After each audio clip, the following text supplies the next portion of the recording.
Good afternoon everyone. Good afternoon. Welcome to Future Times. आप सभी का फ्यूचर टाइम्स की एप्लीकेशन पे बहुत बहुत स्वागत है। मैम आज क्लास नहीं होगा क्या? बिल्कुल होगा क्लास। आशीष आ चुके हैं, Raju Rastogi, K D Kumar, Rakesh Chauhan, Pankaj, Dinalal new student है। ओके बच्चा, वेलकम। डेविल डेविल, अरे बाप रे कैसा नाम है। सर्वेश यादव, पंकज, निरंजन कुमार, आकांक्षा सिंह राठौड़, पूजा कुमारी, राहुल, सुरभि जोशी, नितेश कुमार, पंकज, राहुल, सीवी कुमार कटारिया। चलो भैया बहुत सारे नाम हो गए हैं, इतने नाम लेंगे तो फिर पढ़ाएंगे कब, है ना। चलो सबको मेरा हेलो है, सबको मेरी नमस्ते है। स्टार्ट करें फिर आज की क्लास। आप न्यू स्टूडेंट हैं तो प्लीज बच्चा, पहला ही चैप्टर चल रहा है साइटोलॉजी, तो उसकी जो प्रीवियस क्लासेस हैं वो एक बार आप देख लीजिए, और जैसे ही ये चैप्टर खत्म होता है अगले चैप्टर से हमारे साथ ज्वाइन कीजिएगा, है ना। ये इस चैप्टर को अभी लग जाएंगे 5 क्लास और, मान के चलो 5 क्लास के बाद आप हमें थोड़ा सा ज्वाइन करने की कोशिश करें नए चैप्टर के साथ, राइट। बाकी जो पहले से पढ़ रहे हैं उनको कोई घबराने की जरूरत नहीं है। आइए फिर स्टार्ट करते हैं। हम क्या पढ़ रहे थे? हम साइटोलॉजी पढ़ रहे थे, याद है ना। साइटोलॉजी बोले तो कोशिका विज्ञान के बारे में पढ़ रहे थे। हमने क्या क्या पढ़ा? सेल क्या होती है, डेड सेल की डिस्कवरी किसने की, लिविंग सेल की डिस्कवरी किसने की। देन हमने पढ़ा सेल 2 टाइप की होती है, प्रोकैरियोटिक, यूकैरियोटिक, है ना।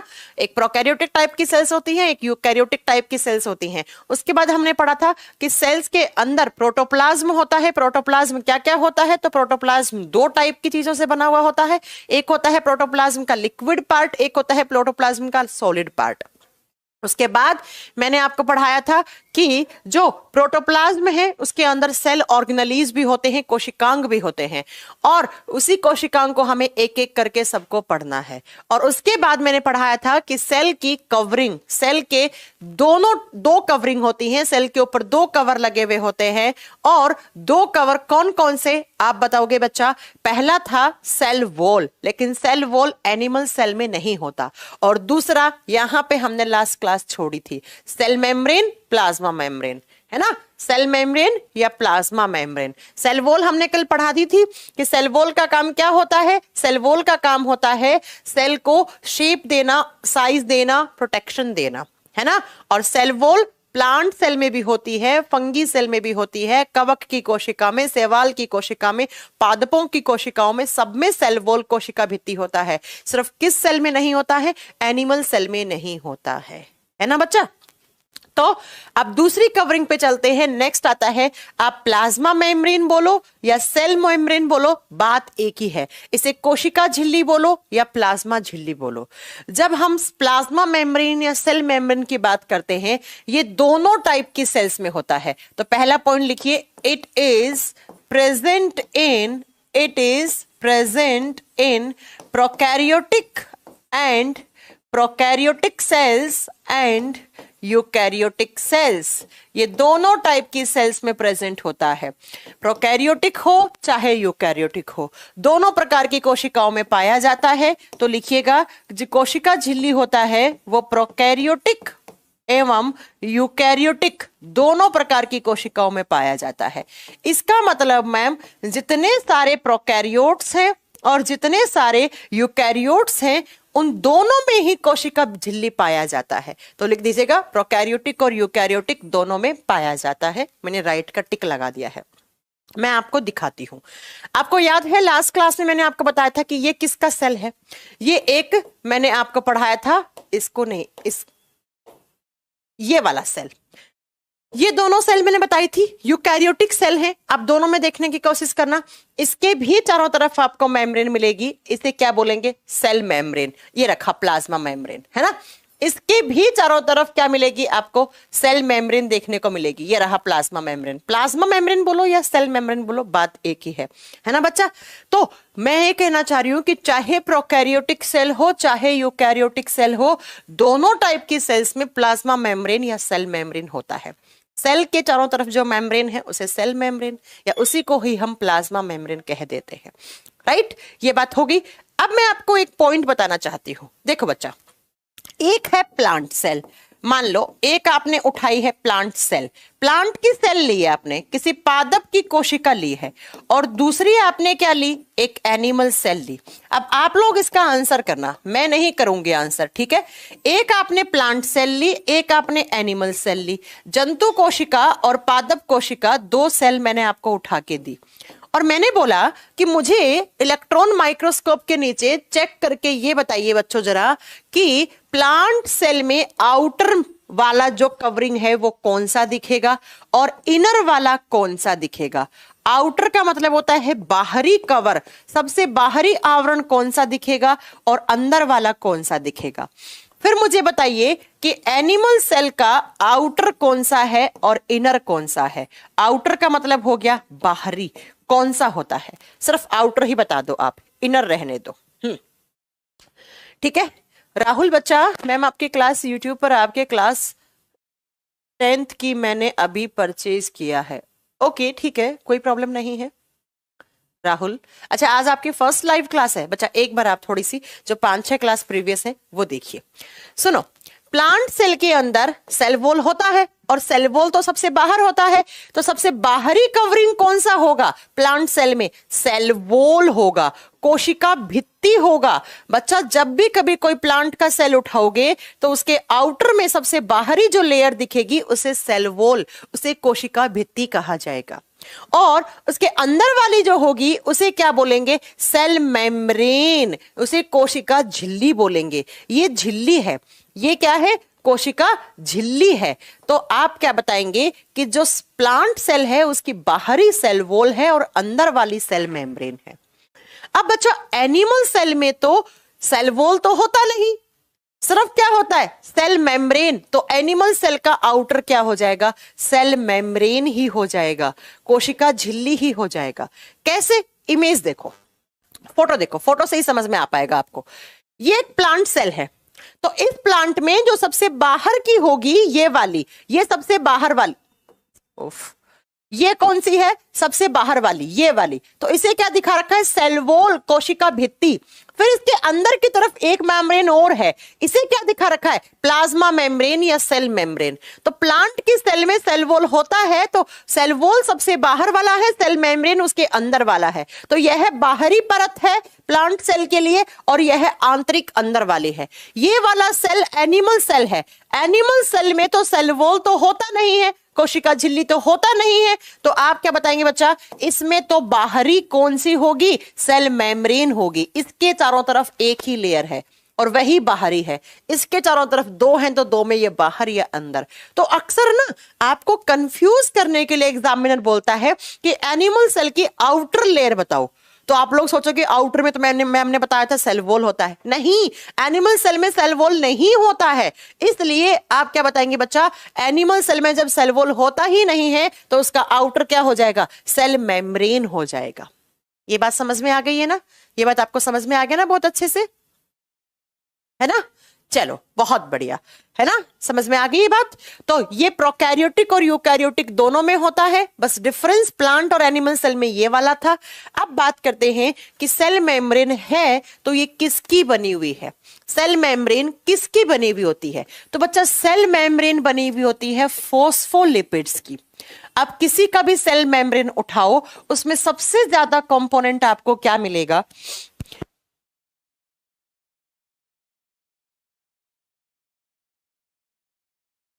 आप किसी का भी सेल मेम्ब्रेन उठाओ उसमें सबसे ज्यादा कंपोनेंट, सबसे ज्यादा भाग किसका मिलता है, फॉस्फोलिपिड्स का मिलता है। ये फॉस्फोलिपिड्स क्या होती है, लिपिड्स जिन्हें आप आम भाषा में फैट बोलते हैं। पढ़े लिखे लोग लिपिड बोल देते हैं, थोड़े से ऐसे ही लोग होते हैं फैट वसा कह देते हैं। ऐसा लिपिड जिसके आगे फॉस्फर जुड़ा हुआ है उसे बोलते हैं फॉस्फोलिपिड्स। आगे पढ़ाऊंगी, जब मैं आपको लिपिड्स वाला चैप्टर कराऊंगी ना वहां पर आपको पढ़ाऊंगी बच्चा। फॉस्फोलिपिड्स क्या होती है, ऐसी फैट, ऐसी लिपिड जिसके आगे फॉस्फर जुड़ा हुआ है। और यही फॉस्फोलिपिड्स कहां पर प्रेजेंट होता है, हम सबके सेल मेम्ब्रेन में होता है। कहां पर, कोशिका झिल्ली में होता है। तो एग्जाम में क्वेश्चन क्या आएगा कि सेल मेम्ब्रेन का मेन कंपोनेंट क्या है, या आपसे पूछेगा कि सेल मेम्ब्रेन जो कोशिका झिल्ली है या प्लाज्मा झिल्ली है उसका जो मेन कंपोनेंट क्या है, तो आप बताओगे फॉस्फोलिपिड्स है। उसके अंदर सबसे ज्यादा क्या होता है, फॉस्फोलिपिड्स होता है। नेक्स्ट पॉइंट बेटा, इसके फंक्शन की बात करते हैं। FN बोले तो फंक्शन, कार्य। इसका काम क्या होता है, सुनिएगा। इस मेम्ब्रेन का एक नेचर होता है, क्या नेचर, ये होती है semi permeable membrane. It is the semi permeable membrane. और सेमी परमिएबल मेम्ब्रेन का मतलब होता है अर्ध पारगम्य झिल्ली। अर्ध पारगम्य झिल्ली इसका नेचर है, इसकी प्रकृति है। हमारी सेल्स के चारों तरफ जो मेम्ब्रेन है उसका एक नेचर है कि वो सेमी परमिएबल मेम्ब्रेन होती है। सेमी परमिएबल मेम्ब्रेन क्या होती है, ऐसी मेम्ब्रेन जिसके अंदर से बाहर और बाहर से अंदर, जिसके अंदर से बाहर और अंदर से बाहर से अंदर कुछ सेलेक्टिव पार्टिकल्स ही आ पाते हैं। ऐसी मेम्ब्रेन जिससे कुछ सेलेक्टिव पार्टिकल्स ही उस मेम्ब्रेन को विभेदित कर पाते हैं, उसको पेनिट्रेट कर पाते हैं। मैं क्या कहना चाह रही हूं, मैं ये कहना चाह रही हूं कि ये एक मेम्ब्रेन है हमारी सेल्स के चारों तरफ, और इस मेम्ब्रेन का नेचर है, इसकी प्रकृति है कि ये सेमी परमिएबल मेम्ब्रेन है, ये अर्ध पारगम्य झिल्ली है। मतलब इससे आधे ही मॉलिक्यूल आर पार जा सकते हैं। और वो मॉलिक्यूल्स कैसे होते हैं, सेलेक्टिव होते हैं, चयनात्मक होते हैं। तो इसका काम क्या है, सुनिएगा, इसके काम से और अच्छे से आप समझ पाओगे। इसका काम क्या है, मान लीजिए इस तरीके से एक सेल है और इस सेल के चारों तरफ मेम्ब्रेन लगी हुई है, और ये मेम्ब्रेन कौन सी है, ये सेल मेम्ब्रेन या प्लाज्मा मेम्ब्रेन है। तो बाहर से अंदर आने वाले मॉलिक्यूल्स और अंदर से बाहर जाने वाले मॉलिक्यूल्स, इनके मूवमेंट को रेगुलेट करती है सेल मेम्ब्रेन, कि सेल के अंदर बाहर से कोई खराब चीज ना आ जाए। सेल्स के अंदर बाहर से कोई खराब चीज लेना चाहेगा क्या, जो सेल को नुकसान पहुंचा सकती है, उसे ये मेम्ब्रेन अपने से अंदर नहीं आने देती है। और सेल के अंदर से बाहर कोई अच्छी चीज ना चली जाए, अंदर कोई अच्छी चीज है जिसकी जरूरत है सेल को, वो बाहर नहीं जानी चाहिए।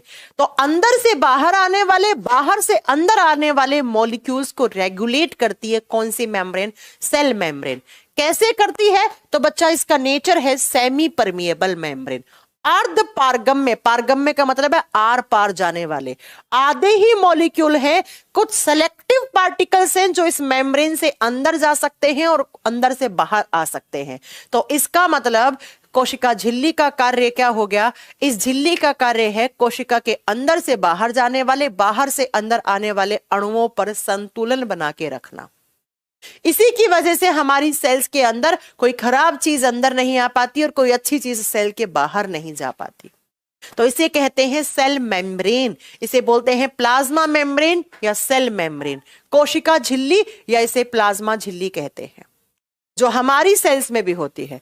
और हमारी सेल्स के, आप याद रखेंगे, हमारी सेल्स के बाहर तो एक ही मेम्ब्रेन है जिसे हम क्या कहते हैं, इसे कहते हैं सेल मेम्ब्रेन।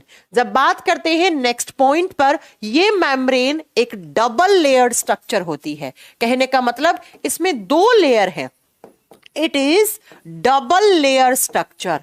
इसके ऊपर दो लेयर है, दो लेयर, दो परत, दोहरी परत वाली संरचना है ये। इसके ऊपर कितनी परत होती है, दो परत होती है। इस तरीके से दो मेम्ब्रेन होती है, ऊपर वाला एक नीचे वाला। तो ये डबल मेम्ब्रेन स्ट्रक्चर है।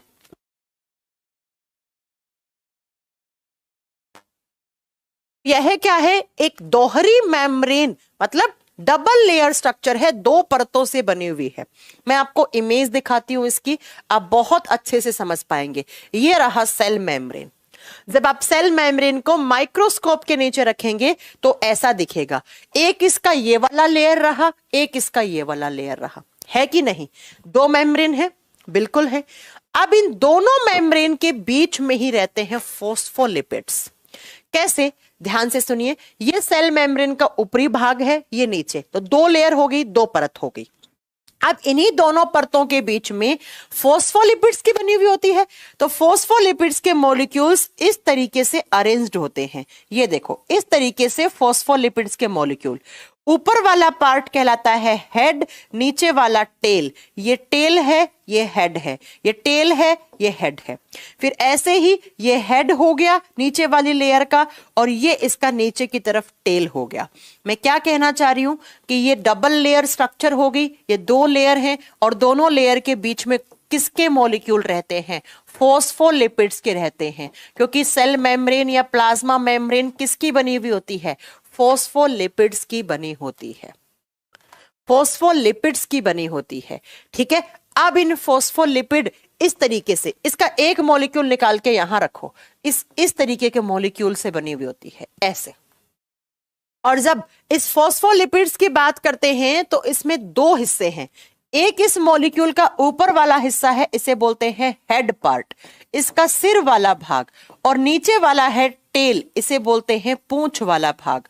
जैसे मैं आपको इमेज दिखाती हूं सेल मेम्ब्रेन की, ये देखो, ये हेड वाला पार्ट है, गोल गोल बूंदे दिख रही हैं, ये नीचे की तरफ ऐसे स्प्रिंग जैसी टेल दिख रही है, पूंछ दिख रही है, सबको दिख रही है ना। तो बच्चा एग्जाम में कैसे क्वेश्चन आता है कि ये जो ऊपर वाला हेड वाला पार्ट है ये हाइड्रोफिलिक होता है, ये वाला जो पार्ट है ना ऊपर वाला, ये हेड वाला पार्ट होता है हाइड्रोफिलिक।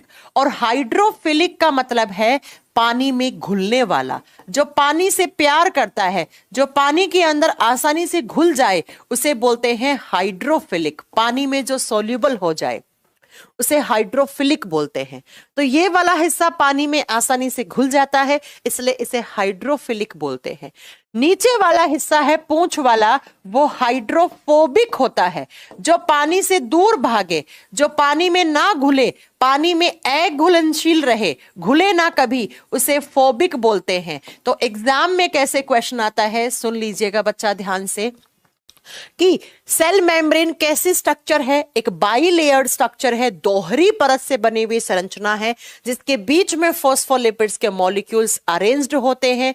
और जब बात करते हैं बच्चा कि फॉस्फोलिपिड्स के मॉलिक्यूल अरेंज्ड होते हैं, तो फॉस्फोलिपिड का एक मॉलिक्यूल है, इसके दो हिस्से हैं, ऊपर वाला हिस्सा हेड, नीचे वाला टेल। हेड जो है वो पानी के अंदर घुल जाता है, हाइड्रोफिलिक होता है। टेल जो होता है वो हाइड्रोफोबिक होता है, पानी में नहीं घुलता है। और आपके नोट्स में उल्टा लिख रखा है, इसको सही कर लेना। नोट्स में इसको ऐसे लिख रखा है, सही कर लीजिएगा। और ऐसा पार्ट जो पानी के अंदर घुल जाता है उसे बोलते हैं पोलर रीजन।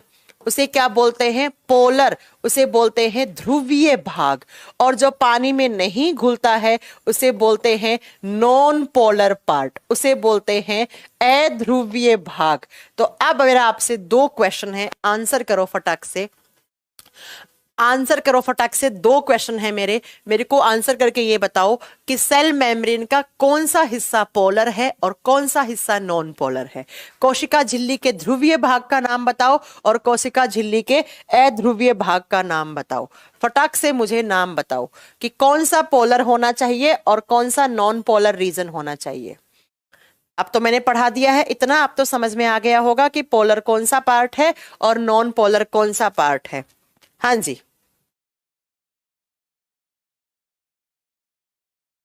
बताइए फिर जल्दी। हाँ, हेड वाला पार्ट क्या होगा? पोलर, क्योंकि ये पानी में सोल्यूबल है, ये पानी में घुलनशील है। और टेल वाला पार्ट क्या होगा? नॉन पोलर, क्योंकि ये पानी में अघुलनशील है, पानी में घुलता नहीं है बच्चा। ये एग्जाम में अक्सर, नीट के एग्जाम में यहां से क्वेश्चन उठता है, राइट। अब बात करते हैं कि मैम ये जो दो मेम्ब्रेन हैं, इनकी कुछ ना कुछ तो चौड़ाई तो होगी ना। इस तरीके से दो मेम्ब्रेन हैं तो कुछ ना कुछ तो चौड़ाई तो होगी ना। तो बच्चा इन दोनों मेम्ब्रेन की, बोले तो सेल मेम्ब्रेन की जो थिकनेस है वो कितनी होती है, इसकी मोटाई कितनी होती है। इन दोनों लेयर को एक साथ ऐसे देखोगे तो थिकनेस कितनी निकलेगी? थिकनेस निकलती है इनकी 75 एंगस्ट्रॉम। कितने एंगस्ट्रॉम की थिकनेस होती है? 75 एंगस्ट्रॉम। एंगस्ट्रॉम। नैनोमीटर में लिखोगे तो कैसे लिख दोगे? 7.5 नैनोमीटर। माइक्रोमीटर में कैसे लिखोगे? 0.0075 माइक्रोमीटर। 0075 माइक्रोमीटर। लेकिन जब भी एग्जामिनर पूछता है क्वेश्चन तो हमेशा एंगस्ट्रॉम में ही आंसर रहता है, हमेशा एंगस्ट्रॉम में ही आंसर रहता है। राहुल कह रहे मैम फंक्शन क्या है? बेटा फंक्शन पढ़ा तो दिया है।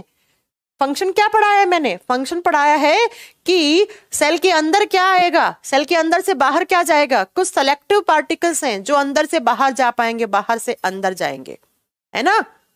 चलो बात करते हैं नेक्स्ट अगले पॉइंट पे। अगला पॉइंट ये आता है कि बच्चा इसकी स्ट्रक्चर को समझने के लिए अब आपको कुछ साइंटिस्ट के नाम याद रखने हैं। यहां पे कुछ साइंटिस्ट के आपको नाम याद रखने हैं। वो कौन कौन से साइंटिस्ट हैं? क्योंकि इनकी जो स्ट्रक्चर है इसको एक्सप्लेन करने वाले और इनके जो स्ट्रक्चर की इसके सेल मेम्ब्रेन की खोज करने वाले कुछ नाम है अलग से जो आपको याद करने हैं। सुनिए क्या क्या। सबसे पहले सेल मेम्ब्रेन को ऑब्जर्व किसने किया था? इसे देखा किसने था? तो लिखिएगा फर्स्ट ऑब्जर्व्ड बाय। इसको ऑब्जर्व करने वाले साइंटिस्ट कौन थे? किसके द्वारा ऑब्जर्व किया था? मतलब इसको सबसे पहले देखा किसने था? तो आप बताएंगे ग्रेंडल नाम के साइंटिस्ट थे। ग्रेंडल नाम के वैज्ञानिक ने सबसे पहले इसे देखा। किसमें देखा? आरबीसी में। आरबीसी क्या होता है बच्चा? आरबीसी होता है रेड ब्लड सेल, लाल रक्त कोशिका। इसके अंदर सबसे पहले ग्रेंडल नाम के साइंटिस्ट ने देखा। उसके बाद बच्चा बात आती है इसकी कि उसके बाद बात आती है इसकी डिस्कवरी की। और डिस्कवरी किसने की थी कि सबसे पहले खोज किसने की? इन्होंने तो सिर्फ देख के छोड़ दिया था।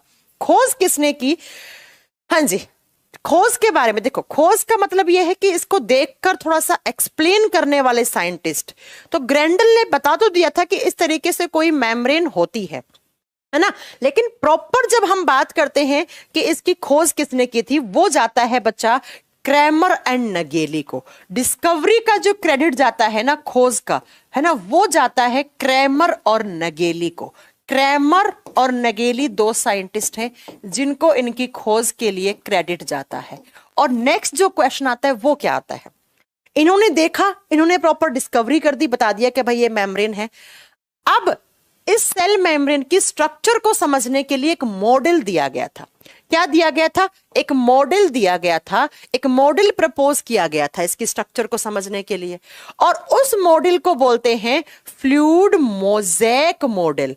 उस मॉडल को क्या कहते हैं? Fluid mosaic model. अच्छा, कैसे दिया गया था ये मॉडल? मैं आपको बताती हूं, दो आसान सा समझाती हूं। ऐसे दो सैंडविच की ब्रेड लो, पहला ब्रेड दूसरा ब्रेड। बीच में हम लोग सैंडविच में क्या भरते हैं? टमाटर भर देते हैं, प्याज भर देते हैं, है ना, खीरा भर देते हैं और इसको ऐसे रख के हम लोग खा लेते हैं। ठीक वैसे ही जो सेल मेम्ब्रेन या प्लाज्मा मेम्ब्रेन होती है उस पे दो लेयर होती है ऐसे सैंडविच की ब्रेड की तरह।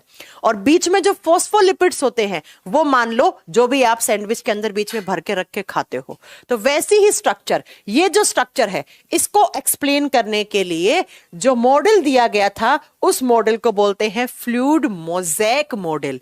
और ये फ्लूइड मोज़ेक मॉडल किसके द्वारा? बच्चा हिंदी में नाम नहीं है, हिंदी में सेम नाम है, फ्लूइड मोज़ेक मॉडल ही बोलेंगे। हिंदी में कोई अलग नाम नहीं है इसका, हिंदी में इसे फ्लूइड मोज़ेक मॉडल ही बोलेंगे, ठीक है। और ये एग्जाम में आता है कि किसकी स्ट्रक्चर को समझने के लिए फ्लूइड मोज़ेक मॉडल दिया गया। तो किसकी स्ट्रक्चर को? सेल मेम्ब्रेन की। किसके द्वारा दिया गया? तो लिखिएगा बच्चा Singer and Nicolson. Singer and Nicolson दो साइंटिस्ट थे जिन्होंने इस मॉडल को प्रपोज किया था। तो लिख दीजिए जरा, सिंगर एंड निकोलसन ये दो वैज्ञानिक हैं जिन्होंने ये मॉडल दिया था। तो ये आपको कुछ साइंटिस्ट के नाम जो आते हैं एग्जाम में वो सिर्फ इतना ही आते हैं कि किसने ऑब्जर्व किया? ग्रेंडल ने। डिस्कवरी के लिए क्रैमर और नगेली।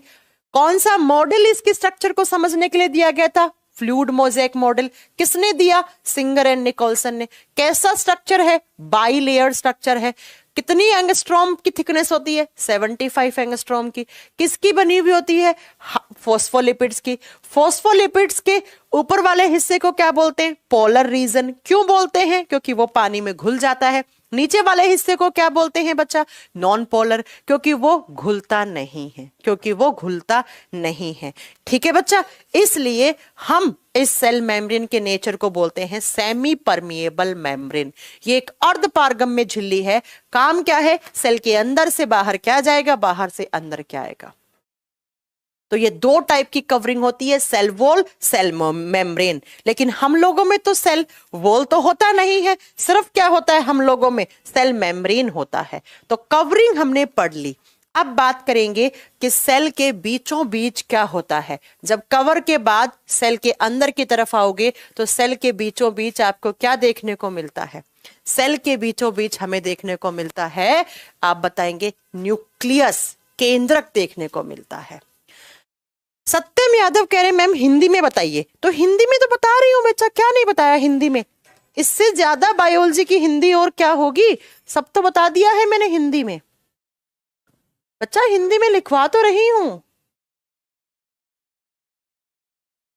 हिंदी में सब चीजें पढ़ा रही हूँ, सब लिखवा रही हूँ। इसमें कहाँ हिंदी नहीं है बेटा? हर चीज में हिंदी है। सिंगर निकोलसन हिंदी बता दिया। मॉडल तो मॉडल ही होता है, डिस्कवरी खोज होती है। इतनी हिंदी तो आपको मालूम ही होगी ना। तो अब बात करेंगे नेक्स्ट पॉइंट की।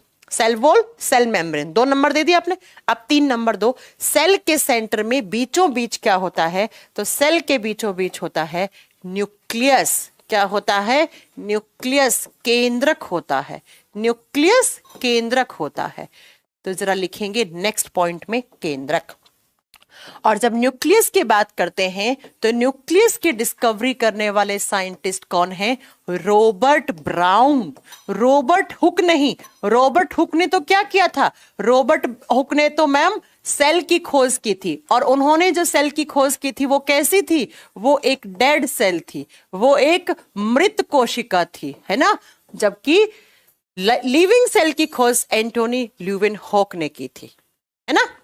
तो रॉबर्ट ब्राउन ने खोज की किसकी? न्यूक्लियस की।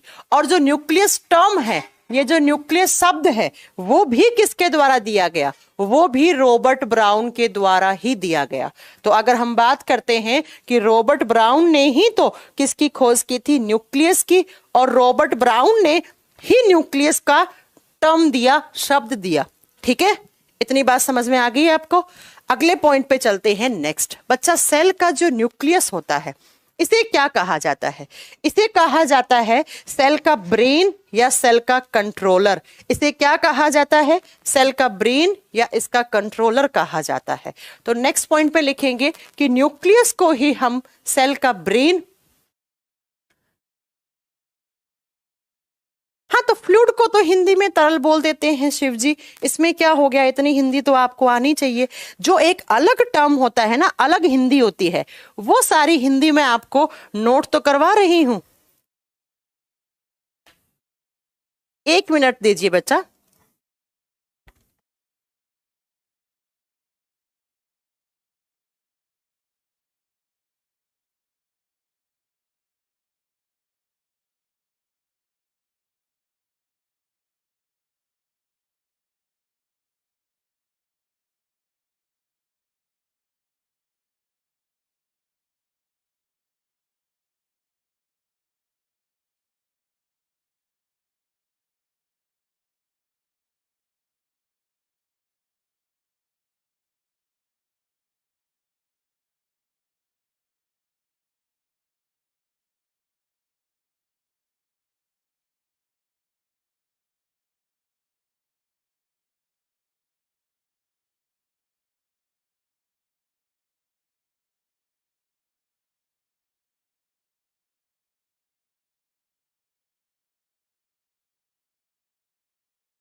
हाँ जी बच्चों, चलो वापस स्टार्ट करते हैं। चलो हाँ जी, जब बात करते हैं, अच्छा कुछ काम आ गया था इसलिए, जब बात करते हैं न्यूक्लियस की, तो न्यूक्लियस की डिस्कवरी किसने की थी? रॉबर्ट ब्राउन ने। और रॉबर्ट ब्राउन ने ही न्यूक्लियस टर्म भी दिया था। बच्चा न्यूक्लियस को क्या कहा जाता है? ध्यान से सुनना, एग्जाम में आता है। इसके अदर नेम क्या है? इसे किस किस नाम से जाना जाता है? न्यूक्लियस को कहा जाता है ब्रेन ऑफ सेल, इसे कोशिका का दिमाग कहा जाता है, या न्यूक्लियस को कहा जाता है कंट्रोलर। कंट्रोलर, कंट्रोलर का मतलब होता है नियंत्रक, सेल पर नियंत्रण रखने वाला नियंत्रक, या इसी को कहा जाता है सेल का मैनेजर। अगर ये सारे नाम से आ जाए ना एग्जाम में कि कोशिका के किस हिस्से को कोशिका का मैनेजर कहते हैं, या दिमाग ब्रेन मस्तिष्क कहते हैं, या किसको नियंत्रक कहते हैं कंट्रोलर कहते हैं, ये सारे न्यूक्लियस के ही नाम है। न्यूक्लियस के अन्य नाम है, अदर नेम है। न्यूक्लियस को ही सेल का ब्रेन कहते हैं, सेल का कंट्रोलर कहते हैं, सेल का मैनेजर कहते हैं। सुनो, हमारे बॉडी को कौन कंट्रोल करता है? हमारा ब्रेन करता है। हमारा बॉडी को कौन कंट्रोल करता है? हमारा ब्रेन कंट्रोल करता है। ठीक वैसे ही एक सेल को कंट्रोल करके कौन चलता है? आप बताओगे, सेल के पूरे अंदर सेल को मैनेज करना, कहां पे क्या होना चाहिए, कितने अमाउंट में होना चाहिए। जैसे एक कंपनी का मैनेजर होता है, वैसे हमारे सेल का मैनेजर क्या है? न्यूक्लियस।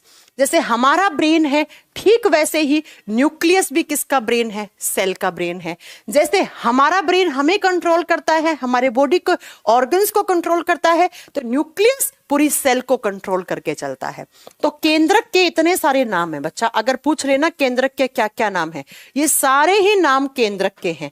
और जब आप न्यूक्लियस के बारे में डिटेल में स्टडी करते हो, टू स्टडी अबाउट न्यूक्लियस, केंद्रक के बारे में अध्ययन करते हो, तो बायोलॉजी का एक ब्रांच बनता है जिसे क्या कहते हैं? कैरियोलॉजी कहते हैं। बच्चा लैटिन भाषा में न्यूक्लियस को कैरियो कहा जाता है।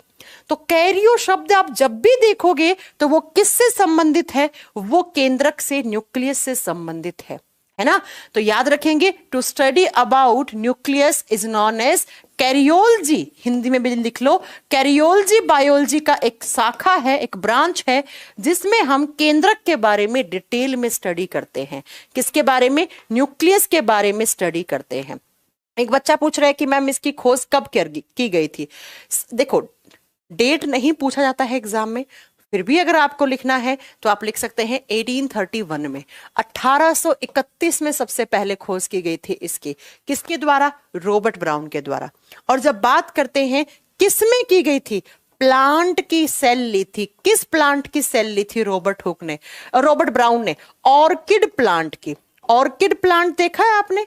ऑर्किड होता है, ऑर्किड का फूल देखा होगा आपने, सजावटी पादप है एक, है ना, सजावट वगैरह में काम करने के लिए लेते हैं। और इस प्लांट की सेल को निकाला और उस सेल में इस तरीके से किसकी खोज हुई? न्यूक्लियस की खोज हुई। अब ऑर्किड को हिंदी में तो ऑर्किड ही बोलेंगे, है ना, तो मैंने ऐसे ही लिख दिया है। तो न्यूक्लियस के बारे में जब स्टडी करोगे, कैरियोलॉजी, इसको इतने सारे नाम देते हैं। इसकी डिस्कवरी रॉबर्ट ब्राउन ने की थी। किसमें की थी? ऑर्किड प्लांट में, है ना, 1831 में की थी। अब बच्चा नेक्स्ट पॉइंट जरा ध्यान से सुनना। हमारी बॉडी में, ह्यूमन बॉडी में, मैं हमारी बात कर रही हूं, हमारी बॉडी में एक ऐसी सेल होती है जिसमें न्यूक्लियस नहीं होता। बाकी आप कोई भी सेल उठाओ, बाल की सेल ले लो, नाखून की सेल ले लो, आंखों की, नाक की, कान की, कोई भी सेल उठाओ, उसको जब माइक्रोस्कोप के नीचे रखोगे तो आपको उसमें क्या दिखेगा बच्चा? न्यूक्लियस दिखेगा। लेकिन हमारा एक ऐसा सेल है जिसके अंदर न्यूक्लियस नहीं होता है। न्यूक्लियस किस सेल में नहीं होता है? आरबीसी में केंद्रक नहीं होता है। जो हमारे खून में लाल रुधिर कणिकाएं होती हैं, जो लाल रक्त कोशिकाएं होती हैं, उनके अंदर क्या नहीं होता? तो लाल रक्त कोशिका में केंद्रक नहीं होता है, न्यूक्लियस नहीं होता है। इस पॉइंट को अच्छे से नोट कर लेना। हमारी आरबीसी में केंद्रक नहीं होता है, बाकी डब्ल्यूबीसी में, ब्रेन की सेल्स में, हमारे बालों की सेल्स में, आंखों की सेल में, हर एक सेल में क्या दिखता है आपको? केंद्रक दिखता है, न्यूक्लियस दिखता है। इनफैक्ट न्यूक्लियस जो होता है वो सेल का सबसे बड़ा हिस्सा होता है। इस तरीके से सेल है, इसमें सबसे बड़ा हिस्सा कौन सा दिखता है? न्यूक्लियस। मैं आपको दिखाती हूं, आप बताना कि ये सेल है, इसमें सबसे बड़ा पार्ट कौन सा दिख रहा होगा? न्यूक्लियस। तो न्यूक्लियस सबसे बड़ा हो गया। ये भी एक सेल है तो न्यूक्लियस सबसे बड़ा दिख रहा है तो न्यूक्लियस हो गया। और न्यूक्लियस को जब आप माइक्रोस्कोप के नीचे रखोगे ना, पता है किस कलर का दिखता है? पर्पल कलर का, डार्क पर्पल, बैंगनी कलर है ना, डार्क पर्पल कलर का दिखता है, एकदम बैंगनी कलर का दिखता है। तो nucleus is the largest part of cell. तो लिख दीजिए, it is the largest part of cell. यह है कोशिका का सबसे बड़ा हिस्सा या सबसे बड़ा भाग माना जाता है। तो अगर आपसे पूछ ले कि सेल का सबसे बड़ा भाग किसे माना गया है, तो सेल का सबसे बड़ा भाग केंद्रक को माना गया है, न्यूक्लियस को माना गया है। किस कलर का दिखता है? तो डार्क पर्पल कलर का दिखता है। माइक्रोस्कोपिक इमेज दिखाती हूं आपको कैसा दिखता है न्यूक्लियस। ये रहा, ये देखो, ऐसा दिखेगा आपको न्यूक्लियस। आपने तो देखा नहीं है, मैंने तो बहुत बार देखा है। ऐसा न्यूक्लियस दिखेगा हमारी सेल्स का। अब न्यूक्लियस के 4 हिस्से हैं, तो नेक्स्ट पॉइंट में लिखो, there are 4 parts of nucleus. Nucleus के भी 4 पार्ट दिखेंगे आपको 4 पार्ट्स ऑफ न्यूक्लियस। केंद्रक 4 हिस्सों में बटा हुआ होता है, या केंद्रक के 4 भाग होते हैं। केंद्रक के भाग, और कितने भाग हैं? तो केंद्रक के 4 भाग होते हैं बच्चा। कौन कौन से? आपको नाम याद करना पड़ेगा। सबसे पहला 1 नंबर पे, ए पॉइंट पे लगाइए, न्यूक्लियस के चारों तरफ एक मेम्ब्रेन दिखती है जिसे हम बोलते हैं न्यूक्लियर मेम्ब्रेन। क्या बोलते हैं? Nuclear membrane. कल की क्लास याद है? केंद्रक के चारों तरफ वाली झिल्ली केंद्रक झिल्ली, और सेल के चारों तरफ जो झिल्ली होती है वो तो कोशिका झिल्ली होती है। तो न्यूक्लियस इस तरीके से एक एनवलप में रहता है। एनवलप होता है ना, हम किसी के शादी में जाते हैं तो लिफाफे के अंदर पैसा डाल के देते हैं ताकि पैसा गिरे ना, नुकसान ना हो।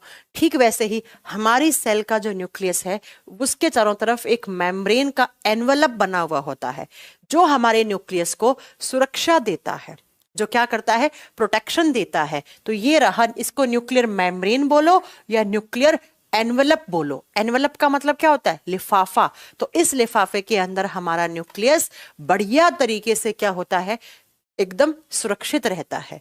तो आप बताएंगे ये क्या है? Nuclear membrane. ये तो मेम्ब्रेन है, झिल्ली है, या इसी को एनवलप बोलते हैं। क्या काम होता है इसका? ये हमारे केंद्रक को प्रोटेक्शन देती है, सुरक्षा देती है, ताकि हमारे सेल के अंदर जो न्यूक्लियस है और न्यूक्लियस के अंदर का हिस्सा है उसे प्रोटेक्शन मिलती रहे, उसे सुरक्षा मिले। ये किसका बना हुआ होता है? ये किसका बना हुआ होता है? तो न्यूक्लियर मेम्ब्रेन होती है लिपोप्रोटीन की बनी हुई। It is made up of lipoprotein. केंद्रक के चारों तरफ जो झिल्ली होती है वो लिपोप्रोटीन की बनी हुई होती है। ये लिपोप्रोटीन क्या होते हैं आगे पढ़ेंगे, अभी फिलहाल लिख दो। हाँ, इसे गार्ड ऑफ द न्यूक्लियस भी कह सकते हैं, है ना। सुरक्षा देता है हमारे केंद्रक को। तो केंद्रक के चारों तरफ जो झिल्ली है वो क्या होगा आप बताएंगे। न्यूक्लियस किसका बड़ा होता है? एनिमल सेल का न्यूक्लियस थोड़ा बड़ा होता है, प्लांट सेल का न्यूक्लियस थोड़ा सा छोटा हो जाता है, क्योंकि प्लांट में वैक्यूल्स बड़ा हो जाता है। शिव कुमार आप थोड़ा पेशेंस रखें, आगे सब समझ में आएगा, है ना, सब समझ में आएगा आगे। अविनाश और शिव कुमार आपका एक ही डाउट है, दोनों का डाउट जब मैं प्लांट और एनिमल के बीच में डिफरेंस करवाऊंगी दोनों को आ जाएगा। आइए नेक्स्ट। तो पहला तो न्यूक्लियस के चारों तरफ जो एनवलप है या मेम्ब्रेन है उसे न्यूक्लियर मेम्ब्रेन बोल दिया। बी वाले पॉइंट में क्या आता है? बी में आता है बच्चा, इस न्यूक्लियस के अंदर जो लिक्विड रहता है उसे कहते हैं न्यूक्लियोप्लाज्म। केंद्रक के अंदर जो प्लाज्म है, जो द्रव्य है, उसे केंद्रक द्रव्य कहते हैं। ये न्यूक्लियस है, ये न्यूक्लियस का एनवलप हो गया। अब बच्चा इसके अंदर यहां पे अंदर की तरफ एक लिक्विड भरा हुआ होता है जिसे हम क्या बोलते हैं? न्यूक्लियोप्लाज्म। जिसे हम क्या बोलते हैं? न्यूक्लियोप्लाज्म बोलते हैं। और न्यूक्लियोप्लाज्म क्या है, हमारे केंद्रक के अंदर का लिक्विड है। ये लिक्विड वाला हिस्सा है, ये तरल है, ये सॉलिड नहीं है बच्चा, ये कैसा है, तरल है, लिक्विड पार्ट है। और इस न्यूक्लियोप्लाज्म के अंदर क्या रहते हैं, इस न्यूक्लियोप्लाज्म के अंदर आरएनए होता है और साथ में कुछ प्रोटीन रहती है। इसी न्यूक्लियोप्लाज्म के अंदर आरएनए और प्रोटीन पाई जाती है। अब आरएनए क्या होता है आ ही जाएगा 10 मिनट के बाद, ठीक है। तो दूसरा भाग हमारे केंद्रक का क्या हो गया, हमारे केंद्रक के 2 पार्ट हो गए, न्यूक्लियर मेम्ब्रेन, न्यूक्लियोप्लाज्म। ये झिल्ली है, मेम्ब्रेन है जो प्रोटेक्शन देता है, ये लिक्विड है जिसके अंदर आरएनए और प्रोटीन होती है। तीसरा हमारे न्यूक्लियस का जो हिस्सा होता है उसे क्या कहा जाता है, उसे कहा जाता है न्यूक्लियोलस। उसे न्यूक्लियोलस, हिंदी में केंद्रिका कहा जाता है। न्यूक्लियोलस, न्यूक्लियस के अंदर बीचों बीच जब आप देखोगे तो क्रिकेट बॉल के जैसा आपको इस तरीके से एक गाढ़ा पर्पल कलर का स्ट्रक्चर दिखता है। ये देखो डार्क पर्पल कलर का, इसे न्यूक्लियोलस दिखा रखा है। दिखा रखा है कि नहीं दिखा रखा है, ये केंद्रिका है अंदर वाला। केंद्रक के बीचों बीच में क्रिकेट खेलते हैं और ऐसी बॉल, वो जो बॉल होती है ना क्रिकेट वाली जो गेंद होती है, उसके जैसा डार्क पर्पल कलर का एक स्ट्रक्चर होता है, उसे न्यूक्लियोलस कहा जाता है। उसे क्या कहा जाता है, उसे न्यूक्लियोलस कहा जाता है। तो एक तो ये किस कलर की है, डार्क पर्पल कलर की, गहरे बैंगनी कलर की स्ट्रक्चर होती है। कैसा होता है, राउंड होता है, गोल होता है दिखने में। और जब बात करते हैं बच्चा कि इसमें ये कब दिखता है आपको, ये सिर्फ और सिर्फ ये स्ट्रक्चर विजिबल होगी जब किसी सेल में सेल डिवीजन हो रहा होगा, जब कोई सेल अपने आप को विभाजित कर रही होगी, जब सेल के अंदर कोशिका विभाजन होता है तब ये दिखता है। और सेल डिवीजन क्या होता है, एक सेल अपने आप को इस तरीके से डिवाइड करी। तो भाई जब सेल डिवाइड करती है तो उसका न्यूक्लियस भी तो डिवाइड होगा। जब सेल विभाजित होती है तो उसका केंद्रक भी तो विभाजित होता है ना।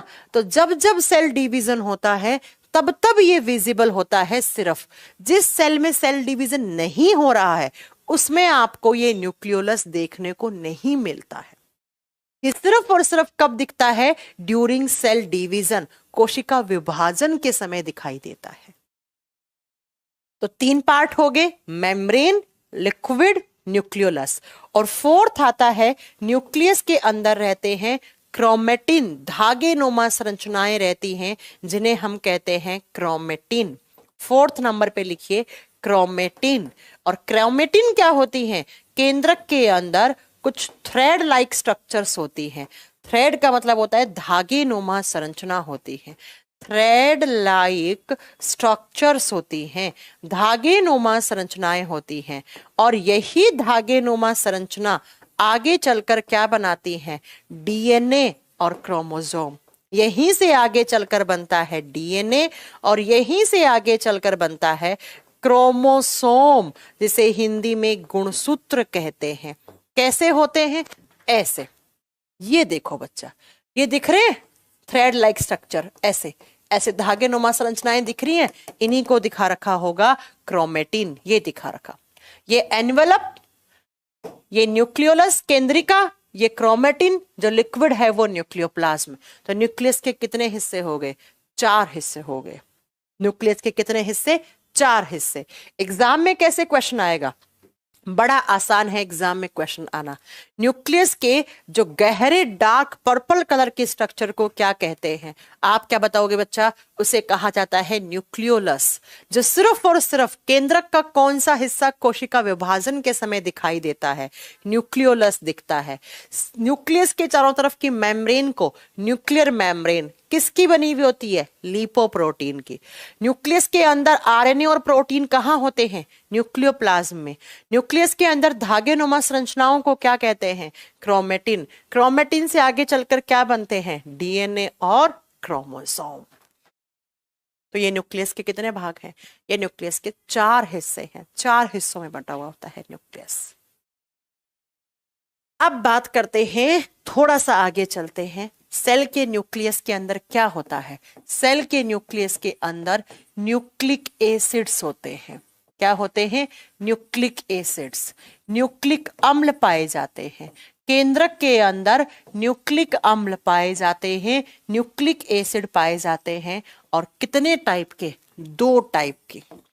Number 1 DNA, number 2 RNA. हमारी सेल्स के न्यूक्लियस के अंदर 2 टाइप के न्यूक्लिक एसिड होते हैं। कौन कौन से? DNA and RNA. कौन कौन से? डीएनए और आरएनए। अक्सर बच्चा पूछता है मैम डीएनए आरएनए क्या होते हैं? तो अब डीएनए आरएनए क्या है? Nucleic acid. वो एसिड जो किसमें है? न्यूक्लियस के अंदर है ना बच्चा। अब बात करते हैं क्या होता है डीएनए, क्या होता है आरएनए। सबसे पहला इनकी फुल फॉर्म क्या होती है? डीएनए की फुल फॉर्म होती है बच्चा deoxy ribo nucleic acid. Deoxy ribo nucleic acid. आप कहोगे हिंदी में लिखो, हिंदी में सेम नाम है, डीऑक्सी राइबो न्यूक्लिक अम्ल हो जाएगा बस हिंदी में। आरएनए का फुल फॉर्म होता है राइबो न्यूक्लिक एसिड। आरएनए का फुल फॉर्म क्या है? Ribo nucleic acid, ribo nucleic अम्ल। सबसे पहला तो इन दोनों की फुल फॉर्म क्या है ना?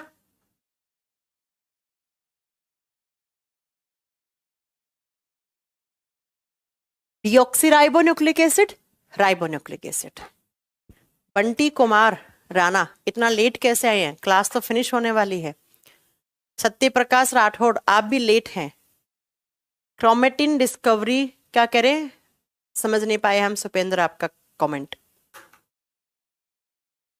होगी बात समझ में? आगे चले आगे चलो। डीएनए का full form deoxyribose nucleic acid, RNA का फुल फॉर्म राइबोन्यूक्लिक एसिड। अगला जो दूसरा क्वेश्चन आता है आपके दिमाग में वो क्या आता है बच्चा? जो डीएनए और आरएनए होते हैं ये न्यूक्लिक एसिड है। और इन न्यूक्लिक एसिड की डिस्कवरी किसने की थी? न्यूक्लिक एसिड की खोज किसने की? किसने बताया कि हमारी सेल्स के न्यूक्लियस के अंदर न्यूक्लिक एसिड होते हैं? तो आप क्या बताएंगे? वो बताया था फ्रेडरिक मिस्चर ने। कौन से साइंटिस्ट ने? फ्रेडरिक मिस्चर थे जिन्होंने ये बताया था कि न्यूक्लियस के अंदर 2 टाइप के न्यूक्लिक एसिड होते हैं। तो फ्रेडरिक मिस्चर ने सबसे पहले बताया केंद्रक के अंदर 2 टाइप के न्यूक्लिक अम्ल होते हैं। लैब असिस्टेंट का 80 से 90% सिलेबस हो जाएगा बच्चा। अब डीएनए जो होता है वो होता है इस तरीके से 2 हेलिक्स का।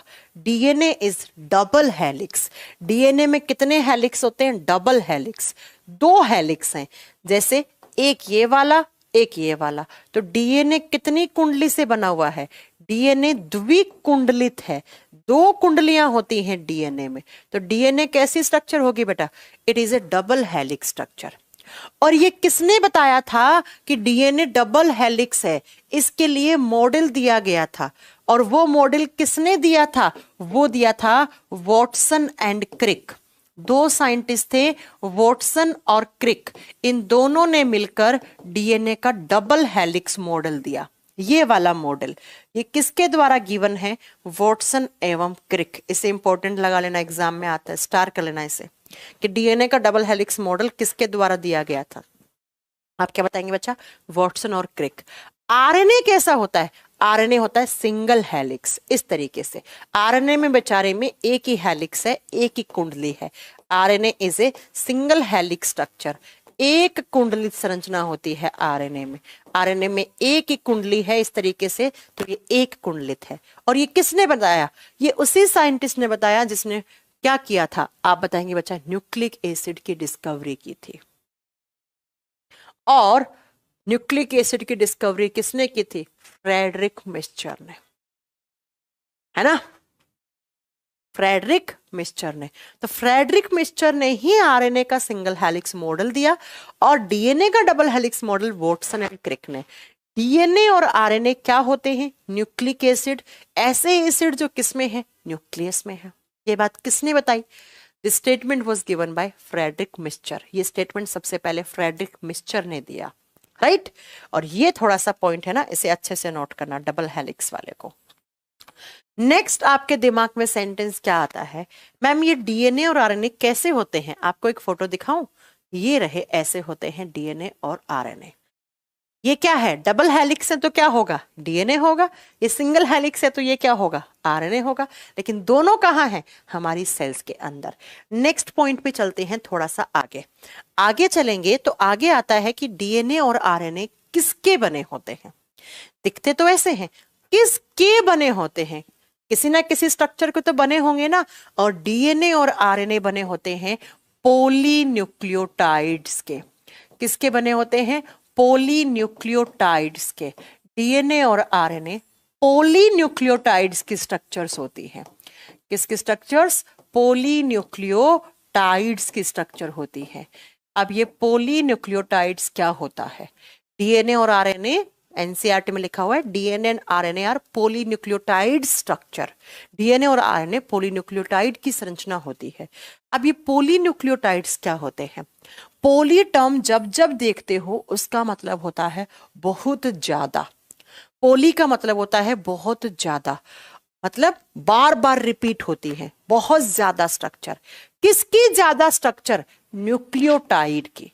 किसकी ज्यादा स्ट्रक्चर, न्यूक्लियोटाइड की। अब न्यूक्लियोटाइड क्या होता है वो सुनो। जब सुगर, सुगर का मतलब होता है शर्करा, किसके साथ, फॉस्फोरिक एसिड के साथ, या फॉस्फेट बोन बोल देते हैं उसे ना, फॉस्फोरिक एसिड के साथ जब कोई शर्करा जुड़ी हो और साथ में किसके, एक नाइट्रोजीनियस बेस के साथ। किसके साथ, नाइट्रोजीनियस बेस, हिंदी में बोलते हैं नाइट्रोजन युक्त क्षार। जब ये तीनों स्ट्रक्चर एक साथ आए, मतलब ये तीनों कंपोनेंट एक साथ आए, तो उसे क्या कहा जाता है, उसे न्यूक्लियोटाइड कहा जाता है। Is equal to nucleotide. इसका मतलब क्या समझ में आया, आपको समझ में आया कि न्यूक्लियोटाइड किसके बने हुए होते हैं। Nucleotides sugar, phosphoric acid, nitrogenous base के बने होते हैं। सुगर का मतलब शर्करा, फॉस्फोरिक एसिड एसिड है, कभी कभी यहाँ फॉस्फेट लिखा हुआ होता है, तो फॉस्फेट तो होता ही है ना फॉस्फोरिक एसिड में, ठीक है। और नाइट्रोजीनियस बेस, इन तीनों चीजों से मिलकर बना हुआ होता है न्यूक्लियोटाइड, एक न्यूक्लियोटाइड।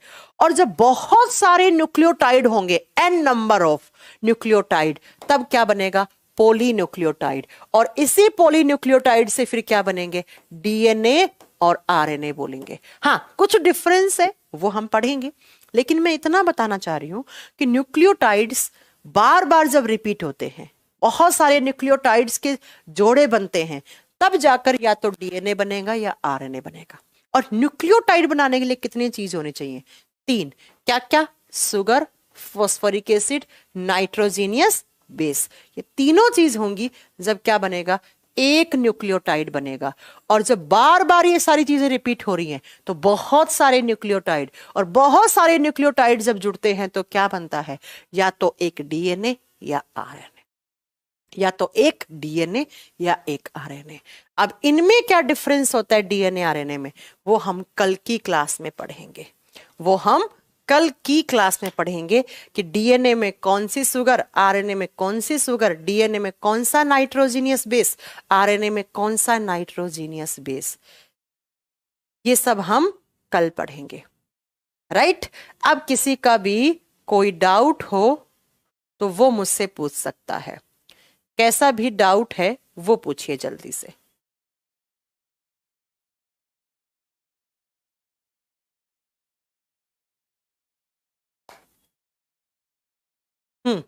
कोई डाउट है, ओके सुरभि।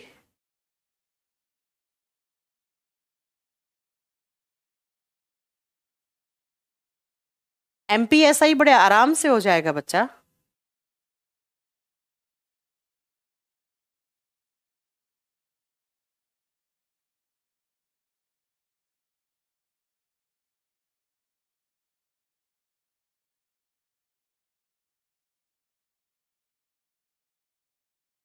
हम्म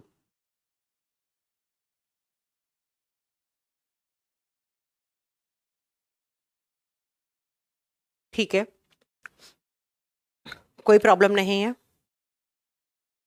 फिजिक्स का पीडीएफ नहीं है, ठीक है, हम सर से बात करते हैं पीडीएफ के लिए।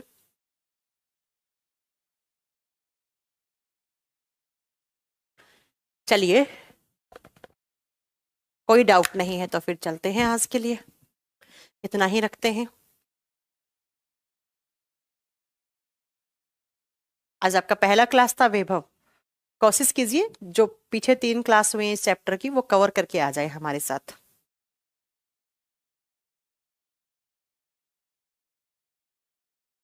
चलिए, आज के लिए इतना ही है, फिर कल मिलते हैं आपसे।